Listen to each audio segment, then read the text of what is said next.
నా పేరు కరుణాకరవడియారండి. మాది నత్తా రామేశ్వరం. ఏకాట్స్ అనే సంస్థ ద్వారా ఇప్పటికే ఎన్నో వేల విగ్రహాలు తయారు చేయడం జరిగింది.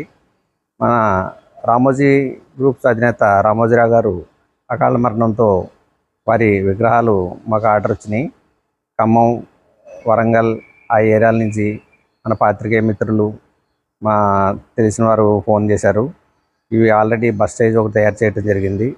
ఇది వారి కుటుంబ సభ్యులకు కూడా అందజేయాలి ఒక బస్ సైజ్ అని ఉద్దేశంతో తయారు చేసాము. అలాగే ఫుల్ సైజ్ విగ్రహాలు కూడా తయారు చేస్తున్నామండి. ఈ మెటల్లో అండ్ ఫైబర్లో కూడా ఈ విగ్రహాలు తయారవుతున్నాయి.